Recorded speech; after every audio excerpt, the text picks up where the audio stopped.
what's going on, YouTube? It's Ray from Philly here on a very special episode here.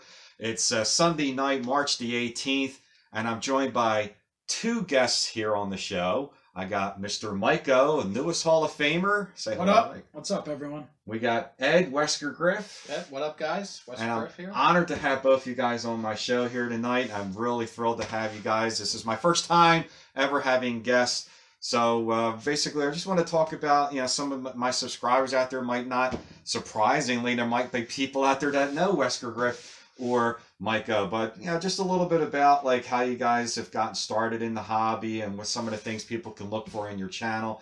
Mike and Ed, you both do TTMs, right? And yeah, Mike, you have TTMs that you do all the time. Or who are some of the guys that you both guys like to TTM to that you've had major success with besides Pat Neshek? Yeah. Well, I do want to address that TTM stands for through the mail, and in this case, through the mail autograph request. Whenever I post videos, I get that comment. I don't know if you've seen the same thing, and people are just, what's TTM? It stands for through the mail, and in this case, through the mail autograph request, and it's a lot of fun. And yes, Pat Neshek, got him a lot of times. Pat Neshek is automatic. He's an autograph collector, so right. He signs his mail all the time. He's an absolute lock to get an autograph from. But I've been doing it for a number of years. I've had some pretty good success. I have a lot of fun with it. Mm-hmm. God, I've done so many that it's hard to distinguish certain ones. But there's a bunch of different guys you can send to. You can send to the young guys. It's spring training. It's a great time of the year to do TTMing, so I will do that. And sometimes you get back guys that end up being really good players. One that comes to mind, a guy like Charlie Blackmon. I got him a few years ago. Yeah, he's become a pretty good, pretty big star in baseball, an all-star, really an MVP candidate last year if you look at it. So I got him as a rookie a number of years ago. Very cool. Well, one of the things I suggest is going on Sports Card Forum. It's a free website where they have a TTM database of good signers and current signers. I'll post that link down below. Yeah, I'll send it over to you. And that's how I do my TTMs. I see who's signing because I want a high success rate. It's occasionally you can throw some Hail Marys out there for guys who don't have a track record of signing, and sometimes they will sign. Very cool. But I try to play it safe. I try to go with the guys who I know are pretty dead on for signing. And do some of the guys you have to send any kind of donation to, or some of them really? Most of the Hall of Famers require a donation. Yeah, a lot can you of the send just cards or baseballs or anything? I mean, it all depends from player to player. But, okay. You can do baseballs and hats or whatever, but you're going to pay more in postage to send it out, return. And, no TTM, nothing through the mail is a guarantee. So I wouldn't suggest sending a baseball to a current player. Yeah, you have to weigh. Maybe Pat Neshek. But there's some Hall of Famers out there. He would sign it. There's some Hall of Famers out there that you can do baseballs with. Ryan Sandberg's been really good. Wade Boggs is especially good. His success rate is really high. He does require, and I've seen people get successes without a donation, but honestly, to me, he does it for the charity, for the Children's Hospital down in Tampa. So to me, there's no reason not to send a donation. If you can't afford a $5 donation for a Hall of Famer that would cost you $60, $70 at a card show, then you probably shouldn't be collecting autographs. But Wade Boggs is really good. For him, I write out a check to the hospital directly, send it to him. You get your cards back pretty quickly. It's usually 7 to 10 days. And I've had a lot of other successes, some standouts you mentioned. One's Whitey Ford. I was really excited when I got that awesome. back on the Allen and Ginter card, which is my favorite card to get autographed.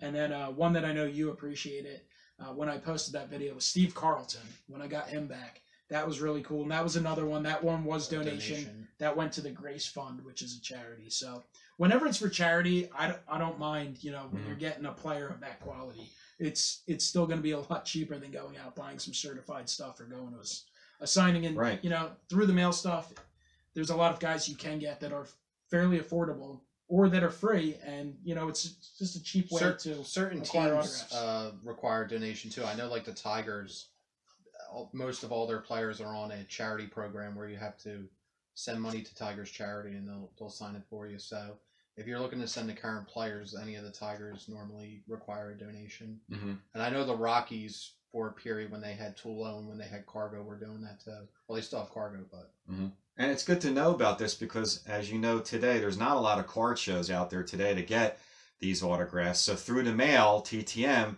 it looks like is starting to be the way to get certain players that you're looking for or certain projects that you're doing.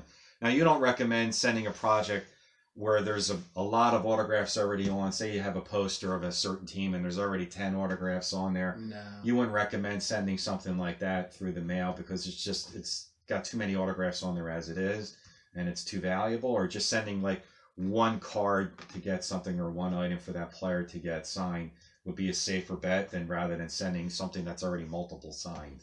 You should only send something that you're comfortable, you're personally comfortable, might not getting it back. So only send something that you're like, because there's a chance when you send it, you're not going to get it back. Maybe the player gets too much mail, or they get too many requests, or they just don't sign. So only send something you're comfortable with potentially not getting back. Yeah, you have the risk through the mail anytime. If you buy something, you know, people see it, packages, things get ruined in the mail. So you're taking a chance of sending something through the mail, and then it's coming back through the mail to you. There's a lot of things that can happen. Damage. Plus, I mean, I think a lot of people will write out and request stuff, and they don't really think to themselves, you know, just how many other people are out there. I mean, some of these guys get more mail than most of us have gotten in our lifetime. They get that in a month. True. So, you know, that's definitely a factor. It's not necessarily possible for everyone to get to one thing. So TTMing can be a lot of fun, though. It's definitely something I recommend people trying, even if it's just in bits and pieces. If you have a favorite player that doesn't have autographed cards in products, you know, it's a way to potentially enhance your collection a little bit. That's good to know. To go on a different subject now, what you guys do on your channel, especially you, Mike, you do a PSA submission group, and you can find Mike on Facebook. Tell us a little about like what people have to do to reach out to you if they want to submit raw cards being graded. It's probably a cheaper way, a more effective way, because if you want to get a membership, you know, it costs a lot of money and the deals aren't that great, and sometimes joining a group is definitely the way to go. Why don't you tell us if people can reach out to that? Yeah, I have a Facebook group. It's called MIKEO's PSA Grading Submissions. I'll link that too. And, you know, you can request an approval or to join the group. And I have a few fellow administrators that I have a couple groups. I'm admin in that group. I think you might be an administrator about, so hopefully Ed would accept you. I'll prove you. But we'll see. No, I think there's a question on there. I have a few groups, but some of them I say, like, do you have a YouTube channel, to let me know? And it just kind of lets me know who you are.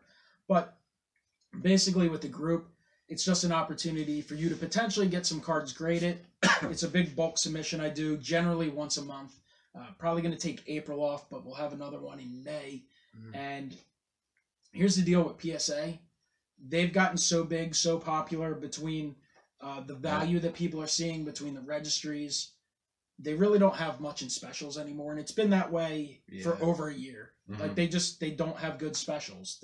It's very rare. Why give a special when the demand's so high? They're overworked at this point. So it does take a while. It's a 45 business day turnaround. So once I get the cards in and I submit them, it's going to take a few days to get there. At this point, it still takes them between 10 and 30 days to actually log the order, and then the 45 business days starts from there. So it's not the quickest, but it takes a couple months, so don't expect them back to do the group submission. You gotta be very patient. It's $10 a card, and basically the current price from PSA is, I think it's up to $20 per card at this point, plus return shipping and stuff. So if you send one card, it's probably going to cost you about $38 to get easily. I did that last year, which is kind of ridiculous. So, you know, I think doing it in a group is the best way to go. And I think we have a lot of fun in the group. People showing off what they already have in their collection, grade it, and then what they're submitting, what they get back. I always do a reveal video. I post it on YouTube right away, and then I try and get the cards out as soon as possible. So, you know, I have fun with grading, but you want to be smart with it. You want to evaluate your cards, see if it's worthwhile and stuff like that. Definitely the way to go. It saves you a few dollars too, right? I submitted one card last year, my Mike Schmidt rookie, and it was $38 to get it submitted. And I mean, I know it's a valuable card, it's a rookie card, but when you just send a bunch of cards into your group, $10 a card is really the way to go. Which, by the way, I might give you some cards tonight to get them submitted.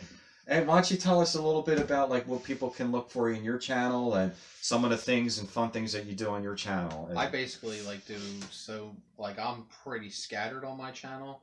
I just do a ton of things. Baseball. I do all 4 sports. So I do baseball, football, hockey, and basketball. I kind of neglect maybe a few of them here and there, but I always try to make an effort to pick up at least something from one of those sports, whether it be I PC all the Philly teams, so obviously I'm from Philadelphia, but I also do the O's, and the other big thing I really do is Game of Thrones. This episode is being recorded in the Philadelphia. It is being recorded in the home of the Super Bowl champion Philadelphia Eagles. That was disappointing, but at least we all like the same baseball team. Yeah. But Game of Thrones I also do. That's non-sports. Rittenhouse Archives does that. As far as I know, I think I'm the only person that in the community that does that. Because not too many people here on YouTube do non-sports. There's some breaks and stuff there. I know like Cards Infinity has posted some breaks of Game of Thrones. There's a couple other people that have done breaks of it. But, saw one Ghostbuster break one time. Yeah, you do the Ghostbusters on your other channel. But it's a real fun thing. It's really gave me a lot of appreciation for set collectors, because to hunt down all these cards, it's like you're hunting down like 40 to 50 autograph cards through various sets to hunt down all these cards off eBay and track them all down and put them together. It's really gave me a big appreciation for set collectors and people that do stuff like that. So I do that, and then like I do like random videos. I have like Funko Pop stuff, like pop culture stuff. A little bit of everything, but I've seen you do like a lot of TV actors and things like that, like autograph pictures or whatever. Non-sports stuff. I dabble in everything. I'm really like kind of stretched thin, but my main focus of my channel is pretty much baseball, PSA, and Game of Thrones. I would say those are like the 3, and football. Well, obviously since the Eagles won, I've been focusing more on football to try to get the autographs. Smart man. I feel like there's probably people watching your channel that might not know that I might be a New England Patriot fan. Mike's a New England Patriot fan. I don't know. I don't get it. At least he's not a Cowboys fan. Yeah, thank God he's not a Cowboys fan. Yeah. Anyway, well, thanks a lot, man. I appreciate both you guys being on the channel, the Ray from Philly channel. I'm honored to added be a little here bit in of this class. mecca of PSA slabs. Think I have a lot of PSA cards? I don't know. I might. A little bit. Dude, these 2 cases, this one over here, this one over here, awesome.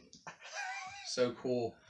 The camera doesn't do it justice. In person, it's badass. I appreciate you guys both being on. It's been my honor and my privilege to have two guys that I consider my friends as well as YouTubers.